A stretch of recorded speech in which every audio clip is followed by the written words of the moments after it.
स्वागत है एक और नए वीडियो में दोस्तों। और आज की इस वीडियो में हम फिलहाल लेकर आए हैं जो आपका 10th क्लास का जो हिंदी का मॉडल क्वेश्चन पेपर जो आया है उसको हम सोल्व करने वाले हैं। तो मॉडल क्वेश्चन पेपर में मतलब यही आपको बताया जाएगा कि आपका जो एग्ज़ाम होने वाला है किस टाइप का होगा, किस तरह का क्वेश्चन आएंगे, इसी तरह का क्वेश्चन आएंगे, उसको मैं आज सोल्व करने वाला हूँ दोस्तों। तो चलिए बिना देरी के इस वीडियो को शुरू करते हैं और देखते हैं क्या क्या क्वेश्चन दिया हुआ है।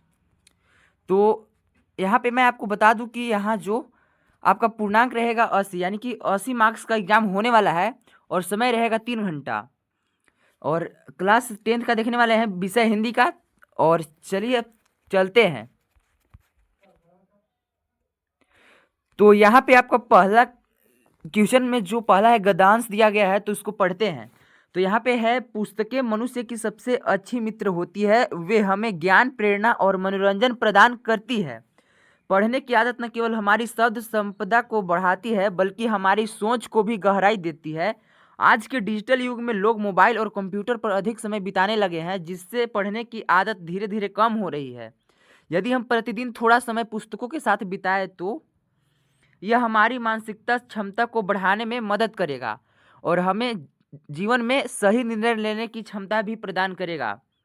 पढ़ने से हमारी कल्पना शक्ति का विकास होता है और हम नए विचारों को अपनाने के लिए तैयार रहते हैं।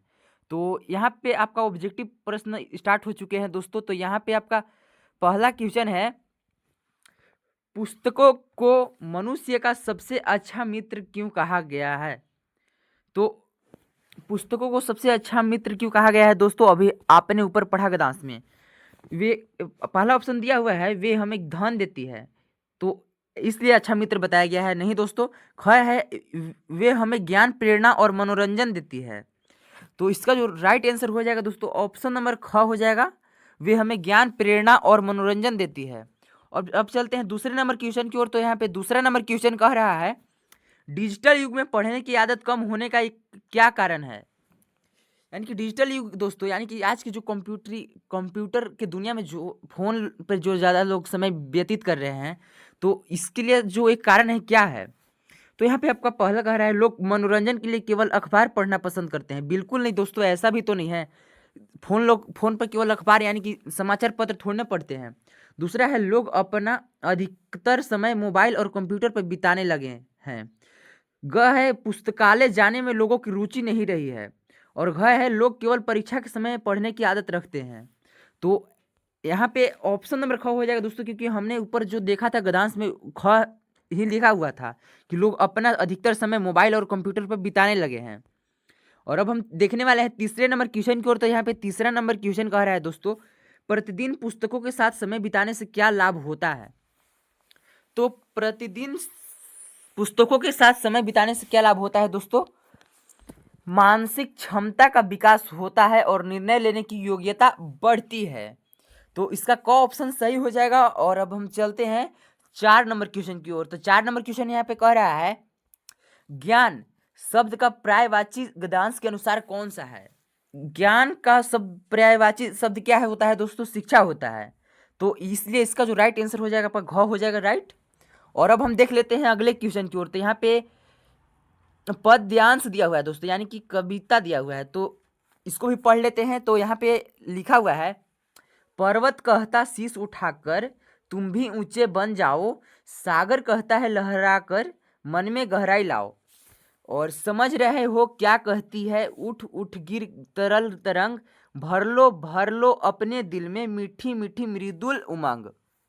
और यहाँ पे लास्ट स्टेंजा है दोस्तों, पृथ्वी कहती है धैर्य न छोड़ो, कितना ही हो सिर पर भार, नभ कहता है फैलो इतना, ढक लो तुम सारा संसार। तो अब इसके अकॉर्डिंग यहाँ पे 5वां नंबर क्वेश्चन दिया हुआ है दोस्तों, कविता में प्रकृति संदेश में सागर से कवि हमें क्या सीख लेने को कहते हैं। तो इसका जो राइट आंसर हो जाएगा, मन में गहराई लाने के लिए कहते हैं दोस्तों। तो इसका जो राइट आंसर हो जाएगा ख हो जाएगा। और यहाँ पे 6 नंबर क्वेश्चन कह रहा है, कविता में पर्वत का संदेश क्या है। तो कविता में पर्वत का संदेश ये है दोस्तों, ऊंचाई और महानता पाना। यानी कि इतना आप लोग पढ़िए, अच्छा से मार्क्स लाइए कि आप लोग ऊंचाई और महानता हासिल कर सके। तो इसलिए इसका जो राइट आंसर हो जाएगा दोस्तों आपका हो जाएगा ग। और अब हम यहाँ पे 7 नंबर क्वेश्चन को देख लेते हैं। सागर कहता है लहरा कर, यहाँ सागर किस गुण को अपनाने का संकेत देता है? तो सागर यानी कि समुद्र दोस्तों, और समुद्र क्या चीज के लिए प्रसिद्ध है? तो समुद्र अपने गहराई के लिए प्रसिद्ध है, इसलिए इसका जो राइट आंसर हो जाएगा आपका ख हो जाएगा, गहराई के लिए। यानी कि गहराई गुण को अपनाने का संकेत देता है इस कविता जो ऊपर आपने पढ़ा। और यहाँ पे अब 8 नंबर क्वेश्चन को देख लेते हैं। तो 8 नंबर क्वेश्चन आपसे कह रहा है, उठ उठ गिर गिर तरल तरंग किस जीवन स्थितियों का प्रतीक है? तो यहाँ पे किस जीवन स्थितियों का प्रतीक है दोस्तों? कठिनाइयों और सफलताओं का प्रतीक है दोस्तों, क्योंकि असफलता आते रहेंगे जीवन में, फिर भी आपको कठिनाइयाँ को सामना करते हुए सफलता को प्राप्त करना है दोस्तों। और आप लोग पढ़िए मन लगाकर दोस्तों। और हम चलते हैं 9th नंबर क्वेश्चन की ओर। तो यहाँ पे 9th नंबर क्वेश्चन कह रहा है, यदि तुम मन लगाकर पढ़ोगे तो परीक्षा में अवश्य सफल होगे। यह वाक्य है, यानी कि वाक्य का प्रकार बताना है दोस्तों, कि जो वाक्य यहाँ पे दिया हुआ है, यदि तुम मन लगाकर पढ़ोगे तो परीक्षा में अवश्य सफल होगे, तो इसमें कौन सा वाक्य यूज हुआ है दोस्तों? तो यहाँ पे मिश्र वाक्य यूज हुआ है, यानी कि ग इसका सही आंसर हो जाएगा। क्योंकि संयुक्त वाक्य में क्या होता है दोस्तों? संयुक्त वाक्य में दो सरल वाक्य और किंतु परंतु से जुड़े होते हैं। और सरल वाक्य में क्या होता है? सरल वाक्य में बस एक आसान वाक्य रहता है बस। और मिश्र वाक्य पे यहाँ पे मिश्र वाक्य एक दूसरे पर आश्रित है। यानी कि यदि तुम मन लगाकर, यदि इतना पर पढ़ रहे हैं दोस्तों, यदि तुम मन लगाकर पढ़ोगे, यहाँ पे तो अगर नहीं रहेगा तो आप पूरा इसका मीनिंग नहीं निकाल पाएंगे। इसलिए इसका जो राइट आंसर हो जाएगा ऑप्शन नंबर ग हो जाएगा, बिल्कुल सही। और यहाँ पे 10th नंबर क्वेश्चन कह रहा है, मोहन पढ़ाई करता है और सोहन खेलों में अच्छा है। यह वाक्य है, यहाँ पर भी वाक्य का प्रकार बताना है दोस्तों। तो मैं आप लोग का पीछे भी बहुत सारे वाक्यों का प्रकार बता चुका हूँ, तो उन लोग उस सब वीडियो को भी देख सकते हैं आप रिवीजन के लिए, क्योंकि एग्जाम नज़दीक आ चुका है दोस्तों। तो इसका जो राइट आंसर हो जाएगा 10th का दोस्तों हो जाएगा आपका घ। क्योंकि अभी आपको मैं बताया कि संयुक्त वाक्य उसे कहते हैं जिसमें दो सरल वाक्य और किंतु परंतु जैसे संयोजन शब्दों से जुड़े होते हैं। तो यहाँ पे और आ गया है बीच में दोस्तों, तो जहाँ आपको संयुक्त वाक्य को पहचानने का एक अच्छा ट्रिक है कि अगर आपको किसी वाक्य में और दिख रहा है, किंतु परंतु अगर दिख रहा है, तो वो संयुक्त वाक्य होता है। तो यहाँ पे आपका जो सही आंसर हो जाएगा आपका घ हो जाएगा, बिल्कुल सही। और अब हम देख लेते हैं यहाँ पे 11 नंबर क्वेश्चन को। तो 11 नंबर क्वेश्चन कह रहा है, फल खाया जा रहा है, यह किस वाक्य का उदाहरण है? तो यहाँ पे यह जो वाक्य है दोस्तों, यह किस वाक्य का उदाहरण है? यहाँ पे कर्मवाच्य का उदाहरण है दोस्तों, इसलिए ख ऑप्शन इसका सही हो जाएगा। और अब हम चलते हैं यहाँ पे 12 नंबर क्वेश्चन की ओर। अब यहाँ पे 12 नंबर क्वेश्चन को देख लेते हैं दोस्तों। तो 12 नंबर क्वेश्चन कह रहा है, आकाश में बादल छाए हुए हैं, इसमें जो बादल है दोस्तों वो कौन सा पद है? यानी कि जो बादल है वो क्या है दोस्तों? आपका क्रिया है, सर्वनाम है, अव्यय है या संज्ञा है? तो संज्ञा का परिभाषा होता है दोस्तों कि किसी वस्तु, स्थान, भाव के नाम को संज्ञा कहते हैं। तो यहाँ पे जो बादल है दोस्तों, बादल किसी चीज है दोस्तों, एक आप इसको आंख से देख सकते हैं, और ये किसी वस्तु का नाम है। तो इसलिए इसका जो राइट आंसर हो जाएगा दोस्तों ऑप्शन नंबर ख हो जाएगा। और अब यहाँ पे हम देख लेते हैं 13 नंबर क्वेश्चन को। तो 13 नंबर क्वेश्चन आपसे कह रहा है, उसकी आवाज बिजली की तरह गूंज रही थी, यह कौन सा अलंकार है? यानी कि अलंकार के प्रकार बताना है दोस्तों, कि जो वाक्य दिया हुआ है उसमें कौन सा अलंकार प्रयुक्त हुआ है। तो इसमें उत्प्रेक्षा अलंकार प्रयुक्त हुआ है दोस्तों, इसलिए इसका जो राइट आंसर हो जाएगा आपका हो जाएगा क। तो इसका क ऑप्शन सही हो जाएगा। और अब हम चलते हैं अगले क्वेश्चन की ओर। तो यहाँ पे नेक्स्ट क्वेश्चन है दोस्तों, त्रिलोक किस प्रकार का समास है? यानी कि जो त्रिलोक शब्द है दोस्तों यह किस प्रकार का समास है?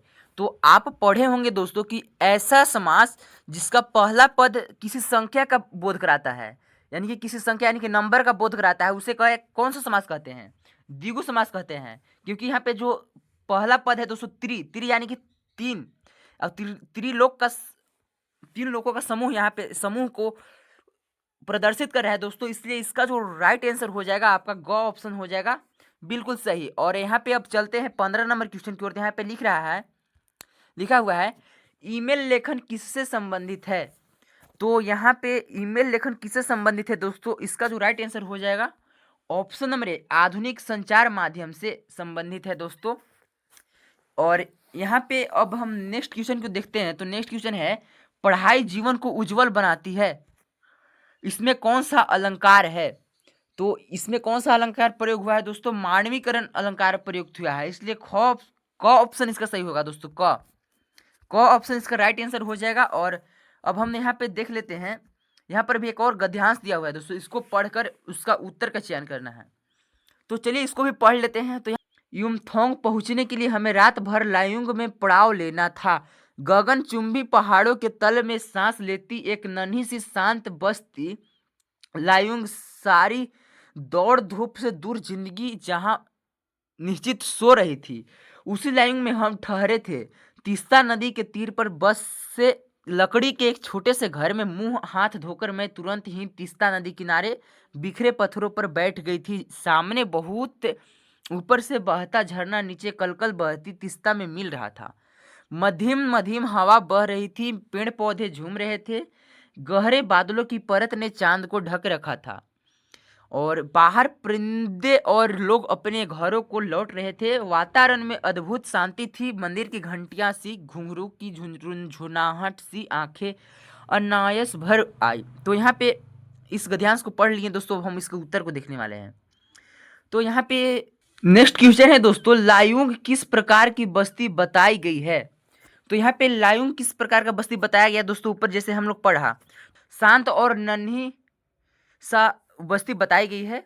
और यहाँ पे 18 नंबर क्वेश्चन कह रहा है, उपयुक्त गद्यांश में वातावरण की शांति की तुलना किससे की गई है? तो उसका शांति की तुलना यानी कि उसमें कौन सा शब्द आया था दोस्तों? मंदिरों की घंटियों और घुंघरुओं की झुनझुनाहट से शांति का तुलना की गई है, क्योंकि यदि शांति माहौल रहेगा तभी तो मंदिर की घंटियों और घुंघराहों की रुंझुनाहट आवाज आएगा दोस्तों। और यहाँ पे अब 18 नंबर कंप्लीट हो गया दोस्तों। 19 नंबर क्वेश्चन देख रहे हो, तो 19 नंबर है, यहाँ पे कह रहा है, निम्नलिखित पद्यांश को ध्यान पूर्वक पढ़कर दिए गए प्रश्नों के लिए सही उत्तर का चयन करना है। तो यहाँ पे भी कविता दिया हुआ है दोस्तों, तुम्हारी यह दंतुरित मुस्कान मृतक में भी डाल देगी जान, धूली धूसर तुम्हारे एगात, छोड़कर तालाब मेरी झोपड़ी में खिल रहे हैं जल जात, परस पाकर तुम्हारा ही प्राण पिघल कर जल बन गया होगा कठिन पाषाण। तो यहाँ पे 19 नंबर क्वेश्चन है दोस्तों, ऊपर के जो कविता अभी हम लोग पढ़े हैं उसी से रिलेटेड है। तो यहाँ पे कह रहा है, मृतक में भी डाल देगी जान का क्या अर्थ है? यानी कि इसका जो राइट आंसर हो जाएगा, हताश और निराश व्यक्ति में भी खुशी ला देना। यानी कि आप जब दंतुरित मुस्कान पढ़े होंगे दोस्तों, उसमें आप हताश और निराश व्यक्ति में भी खुशी ला देता है कि बच्चे का मुस्कान दोस्तों। इसलिए इसका जो राइट आंसर हो जाएगा ऑप्शन नंबर ग हो जाएगा, बिल्कुल राइट। और यहाँ पे 20 नंबर क्वेश्चन कह रहा है दोस्तों, धूली धूसर तुम्हारे ए गात, पंक्ति में है गात का अर्थ क्या है? तो यहाँ पे गात का अर्थ है दोस्तों क्या? शरीर यहाँ पे बताया गया है दोस्तों, इसलिए इसका जो राइट आंसर हो जाएगा आपका ख हो जाएगा, बिल्कुल सही। यहाँ पे 24 नंबर क्वेश्चन कह रहा है दोस्तों, उत्साह कविता में कवि ने बादल की तुलना किससे की है? तो उसमें कवि ने बादल की तुलना किसी से नहीं किया है दोस्तों, इसलिए इसका जो राइट आंसर हो जाएगा आपका घ हो जाएगा, बिल्कुल सही। और अब हम चलते हैं 25 नंबर क्वेश्चन को। यहाँ पे 25 नंबर क्वेश्चन कह रहा है, यह दंतुरित मुस्कान कविता के कवि कौन है? तो यह दंतुरित मुस्कान कविता के कवि कौन है दोस्तों? इसका जो राइट आंसर हो जाएगा दोस्तों ऑप्शन क हो जाएगा, नागार्जुन है दोस्तों। और एक क्वेश्चन जरूर पूछेगा दोस्तों कि कवि कौन है या लेखक कौन है, तो सारे पाठ के लेखक को और कवि को जरूर याद रखिएगा। और यहाँ पे 26 नंबर क्वेश्चन कह रहा है, जीतन नार्गे की जीप में किसकी तस्वीर लगी हुई थी? तो जीतन नार्गे के जीप में कौन सा तस्वीर लगा हुआ था दोस्तों? आपका सही आंसर हो जाएगा इसका जो राइट आंसर हो जाएगा दोस्तों ऑप्शन नंबर क हो जाएगा, महात्मा गांधी का।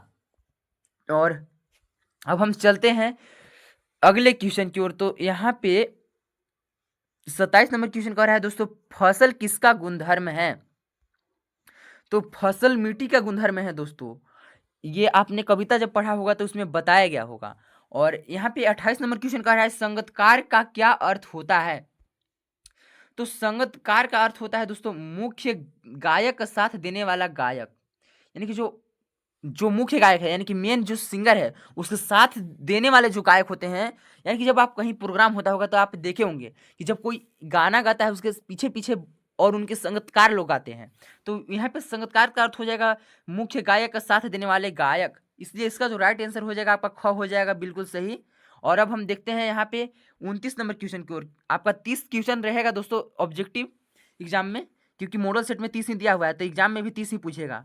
और यहाँ पे 29 नंबर क्वेश्चन कर रहा है मनु भंडारी की हिंदी का जो प्राध्यापिका का क्या नाम था।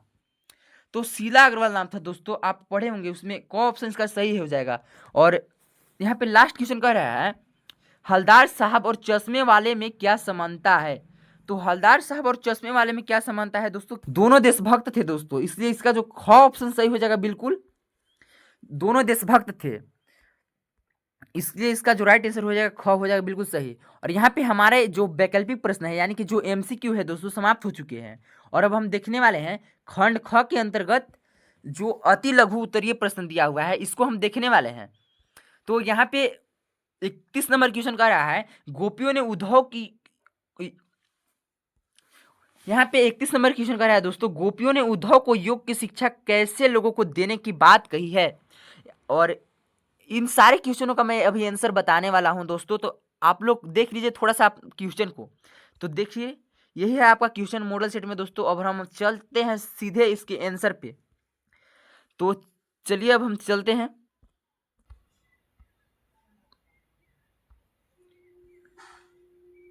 हाँ जी दोस्तों, तो खंड क के अंतर्गत जितना भी एमसीक्यू था वो सारे हम समाप्त कर चुके हैं और अब हम खंड ख पर आ चुके हैं। यहाँ पे आपको जो लगभग 15 से 20 शब्दों में आंसर देना है दोस्तों, दो दो क्वेश्चन, जो प्रत्येक क्वेश्चन रहेगा 2 अंक का।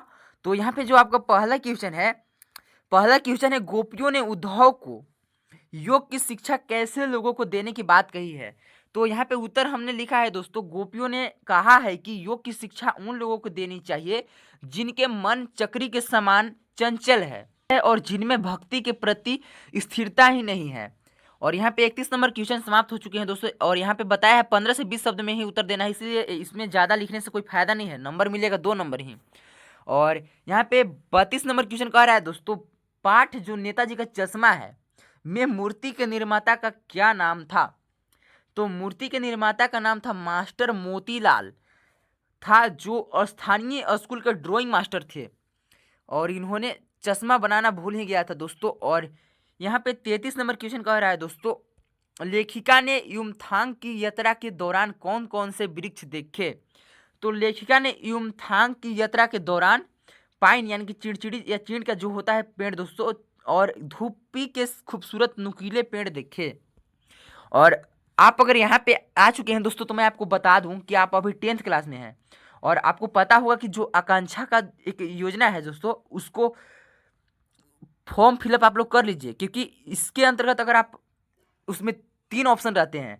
यदि आप इंजीनियरिंग में जाना चाहते हैं तो इंजीनियरिंग में भर सकते हैं, अगर आप मेडिकल में जाना चाहते हैं मेडिकल में भर सकते हैं, और एक तीसरा ऑप्शन रहता है क्लेट यानी कि जो वकालत ये सब का जो पढ़ाई होता है तो उसको अगर आकांक्षा जो योजना है दोस्तों उसको अगर भर देते हैं आप लोग तो आपको उस एक एग्ज़ाम दिया जाएगा, 10th के एग्ज़ाम के बाद होगा, तो उसको भरने के बाद आपको फ्री पढ़ाई कराया जाएगा कॉलेज में। तो आप लोग देख कर उसको भर लीजिएगा, क्योंकि उसका टाइम जनवरी में शायद डिटेल वीडियो अभिषेक सर बना चुके हैं, तो उस वीडियो को देख लीजिएगा क्योंकि वो काफ़ी इंपॉर्टेंट है आप लोग के लिए। तो उसको ज़रूर भर लीजिएगा, क्योंकि हमने भी जो 10th में था दोस्तों तो उसमें उसको फिलअप किए थे और एग्ज़ाम भी देने गया था। लेकिन और यहाँ पे अब 34 नंबर क्वेश्चन कह रहा है कवि बादल को गरज कर बरसने के लिए क्यों कह रहा है। तो इसका उत्तर है कवि चाहता है कि बादल गरज कर समाज में नई चेतना और उत्साह का संचार करे ताकि पुरानी जड़ता समाप्त हो सके। और यहाँ पे 35 नंबर क्वेश्चन कह रहा है नवाबी नस्ल के व्यक्ति ने लेखक को क्या देने की पेशकश की थी। तो यहाँ पे उत्तर दिया हुआ है दोस्तों इसका नवाबी नस्ल के सफेद पोश सज्जन ने लेखक को बड़े ही अदब से खीरा खाने की पेशकश की थी। और यहाँ पे 36 नंबर क्वेश्चन कह रहा है दोस्तों बचपन के दिनों में बिस्मिल्लाह खा शहनाई का रियाज करने कहाँ जाते थे। तो आप पढ़े होंगे दोस्तों, ये काफ़ी ही अच्छा इंटरेस्टिंग चैप्टर है। अगर आप अभी तक नहीं पढ़े हैं तो उसको पढ़ लेनी चाहिए, क्योंकि इसमें एक मानवता के बारे में बताया गया है कि मानवता क्या होता है। कोई जाति धर्म सब सारे छोड़कर सिर्फ अपना मतलब ह्यूमनिटी के बारे में अच्छे से बताया गया है। तो यहाँ पे उत्तर दिया हुआ है, बिस्मिल्लाह खां बचपन में शहनाई का रियाज करने के लिए बालाजी के मंदिर वाराणसी में पहुंच जाते थे, उसमें मेंशन किया गया है, और मंगला माया के मंदिर में जाते थे। और यहाँ पे 36 नंबर क्वेश्चन समाप्त हो चुके हैं। और यहाँ पे 37 नंबर क्वेश्चन है दोस्तों कि एक कहानी यह भी पाठ के आधार पर बताइए कि लेखिका की 2 साल बड़ी बहन का क्या नाम था। तो इसका उत्तर दिया हुआ है दोस्तों, लेखिका मनु भंडारी की 2 साल की बड़ी बहन का नाम सुशीला था। और यहाँ पे अब हम 38 नंबर क्वेश्चन को देख लेते हैं। यहाँ पे कह रहा है, गीत के अंतरे से भटकने वाले गायक को कौन संभालता है। यानी कि जब कोई सिंगर यानी गाना गा रहा है और उसको गाना गाने में अगर भटक गया, यानी कि लाइन भूल गया दोस्तों, तो उसमें कौन संभालता है, यानी कि कौन सहायता प्रदान करता है। ये संगीतकार जो चैप्टर होगा दोस्तों, उसी के अंतर्गत ये क्वेश्चन पूछा गया है। तो यहाँ पे उत्तर लिखा हुआ है, जब मुख्य गायक अंतरे की जटिल तानों में भटक जाता है, तब संगीतकार अपने स्वर से उसे संभालता है और वापस मुख्य सुर पर लाता है। और यहाँ पे खंड ख का सारे क्वेश्चन समाप्त हो चुके हैं दोस्तों। जो 2 मार्क वाले क्वेश्चन थे सारे समाप्त हो चुके हैं। तो यहाँ पे अब खंड ग के अंतर्गत लघु उत्तरीय प्रश्न है जो दोस्तों, जो 30 से 50 शब्दों में आपको लिखना है, और ये 3 मार्क्स वाले हैं। तो चलिए देख लेते हैं बिना देरी के। और यहाँ पे 39 नंबर क्वेश्चन कह रहा है दोस्तों, माता का अंचल पाठ में बैजू और बच्चों ने किसे तथा क्यों चिढ़ाया, उसका क्या परिणाम हुआ। तो इसका उत्तर दिया है दोस्तों, बैजू और बच्चों ने मूसन तिवारी को बुढ़वा बेईमान मांगे करेला का चोखा कहकर चिढ़ाया दोस्तों। ये काफी ही मनोरंजन वाले कहानी है दोस्तों, बहुत ही अच्छा लगता है पढ़ने के बाद। तो यहाँ पे कहकर चिढ़ाया, तिवारी जी ने बच्चों को बहुत दूर तक दौड़ाया और अंत में स्कूल पहुंचकर मास्टर जी से उनकी शिकायत कर दी, यानी कि कंप्लेन कर दिए थे दोस्तों, जिससे बच्चों की खूब पिटाई हुआ था। तो यही इसका उत्तर हो जाएगा दोस्तों। और यहाँ पे 40 नंबर क्वेश्चन का रहा है, लक्ष्मण ने वीर योद्धा की क्या क्या विशेषता बताया है। तो ये हमें फाइनल एग्जाम के लिए भी काफ़ी इंपोर्टेंट लग रहा है दोस्तों, क्योंकि ये आ सकता है, ये काफ़ी इंपोर्टेंट क्वेश्चन है। और अगर जुड़े रहिए दोस्तों इस चैनल से, अगर क्योंकि हम लोग जनवरी में 15 जनवरी तक क्वेश्चन बैंक कराने वाले हैं, जो आपका 10th का है, हमने क्वेश्चन बैंक कराने वाले हैं, उससे बहुत सारे क्वेश्चन आपके सीधे सीधे फाइनल एग्जाम में लड़ सकते हैं। तो यहाँ पे उत्तर दिया हुआ है, लक्ष्मण के अनुसार वीर योद्धा अपनी वीरता का प्रदर्शन युद्ध के मैदान में युद्ध करके दिखाता है, न कि केवल धमकी देकर न करते हैं, न कि स्वयं अपनी प्रशंसा करके। वे धैर्यवान होते हैं, अपशब्द नहीं बोलते हैं, और वे गाय गाय ब्राह्मण तथा भक्त पर प्रहार नहीं करते हैं।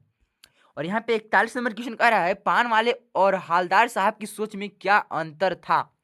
तो यहाँ पे उत्तर दिया हुआ है दोस्तों, पान वाला एक मजाकिया और व्यवहारिक व्यक्ति था, जो चश्मे वाले की देशभक्ति का उपहास यानी कि मजाक उड़ाता था। इसके विपरीत हालदार साहब थे, वे मन में देशभक्तों के प्रति गहरा सम्मान था, और वे मूर्ति पर चश्मा देखकर भावुक हो जाते थे। और यहाँ पे 42 नंबर क्वेश्चन है दोस्तों, कवि की आंख फागुन की सुंदरता से क्यों नहीं हट रही है। तो इसका जो उत्तर दिया हुआ है दोस्तों, फागुन की सुंदरता इतनी व्यापक और मनमोहक होती है कि हर तरफ प्रकृति में नए फूल और पत्ते लदे हैं। चारों ओर फैली हरियाली और फूलों की सुगंध ने कवि को सम्मोहित कर लिया है, इसलिए चाहकर भी उनकी आंख हट नहीं रही है। तो इसका उत्तर यही हो जाएगा दोस्तों। और खंड ग के सारे क्वेश्चन समाप्त हो चुके हैं, और खंड घ के अंतर्गत दीर्घ उत्तरीय प्रश्न करने वाले हैं, जिसका उत्तर आपको 100 से 150 शब्दों में देना है दोस्तों, और ये 5 मार्क्स का होने वाला है। तो 5 मार्क्स वाले में जो आपका 47 नंबर क्वेश्चन है दोस्तों, ये आपका कह रहा है, बिजली कटौती के लिए आवेदन पत्र लिखना है। तो यहाँ पे हमने लिख दिया है दोस्तों कि सेवा में श्रीमान अधीक्षण अभियंता विद्युत विभाग, आपके शहर का जो भी नाम है दोस्तों यहाँ पे फिलअप करना होगा। और आप कमेंट में बताइए कि आप किस शहर से यह वीडियो देख रहे हैं। और विषय है दोस्तों बार बार बिजली कटौती के संबंध में। और यहाँ पे लिख दीजिएगा दोस्तों, महोदय सविनय निवेदन है कि हमारे क्षेत्र का नाम है, ऐसे ही मेंशन करके आप इसका उत्तर दे सकते हैं। तो ये हमने स्क्रॉल कर देना दोस्तों, अपने वीडियो को रोककर आप उत्तर अच्छे तरीके से लिख सकते हैं और याद कर सकते हैं। तो और यहाँ पे ऐसे ही तिथि यहाँ पे डाल दीजिएगा, यहाँ पे अपना नाम डाल दीजिएगा। और यहाँ पे 48 नंबर क्वेश्चन कह रहा है दोस्तों, बाल गोविंद भगत का व्यक्तित्व और वेशभूषा कैसा था उसका वर्णन करना है। तो यहाँ पे पूरा क्वेश्चन हमने नहीं लिखा है दोस्तों, आपने देख लीजिएगा पीछे वो वहाँ पे एकदम शुद्ध भाषा में लिखा हुआ है, जैसे जैसे मॉडल पेपर में था वैसा ही यहाँ पे थोड़ा ज़्यादा टाइपिंग करना पड़ता है दोस्तों। तो यहाँ पे उत्तर लिखा हुआ है, बालगोविंद भगत लगभग 60 वर्ष के मंझले कद के गोरे चिट्ठे व्यक्ति थे। उनके बाल पक चुके थे और वे चेहरे पर सफ़ेद दाढ़ी रखते थे। वेशभूषा के नाम पर वे शरीर पर एक लंगोटी और सिर पर कबीर पंथियों जैसी टोपी पहनते थे। सर्दियों में काली कमली ओढ़ लेते थे। उनके माथे पर रामानंदी तिलक और गले में तुलसी की जड़ की माला होती थी। उनका व्यक्तित्व एक गृहस्थ जैसा होते हुए भी शुद्ध साधु वाला था। वे हमेशा कबीर के पदों को गाते थे और कभी भी झूठ नहीं बोलते थे दोस्तों। तो यही उनका वेशभूषा था दोस्तों। और यहाँ पे 51 नंबर क्वेश्चन था, निबंध लिखना था दोस्तों लगभग 150 शब्दों में। तो यहाँ पे आपका 2 टॉपिक दिया हुआ था दोस्तों। तो यहाँ पे जो पहला था दोस्तों वो दिया है टॉपिक पर्यावरण संरक्षण की आवश्यकता। तो आपको जब भी कोई पर निबंध लिखना है दोस्तों तो उसका की पॉइंट दिया हुआ रहता है, यानी कि मुख्य मुख्य बिंदु दिया हुआ रहता है, उसी बिंदु को टच करके आपको लिखना रहता है निबंध। तो हमने लिख दिया है। वीडियो काफ़ी लंबी भी हो चुका है दोस्तों। तो आप लोग देख सकते हैं दोस्तों खुद से कि ये यही है आपका निबंध। तो और जो ख था वो डिजिटल शिक्षा का महत्व पर लिखना था। तो ये रहा वीडियो दोस्तों, आप देख सकते हैं 52 का यहाँ इतना तक आंसर दिखा हुआ है। और मैं आपको बता दूं दोस्तों कि जो अभिषेक सर है वे साइंस का जो इंपोर्टेंट क्वेश्चन होने वाला है वो फाइनल एग्जाम में पूछा जा सकता है, इसके लिए वे काफ़ी इंपोर्टेंट क्वेश्चन करा चुके हैं। तो जाइए उसको भी देखिए और मिलते हैं एक नए वीडियो में दोस्तों। तब तक के लिए जय हिंद। और आप अभी तक चैनल को सब्सक्राइब नहीं किए हैं तो चैनल को सब्सक्राइब कर लीजिए।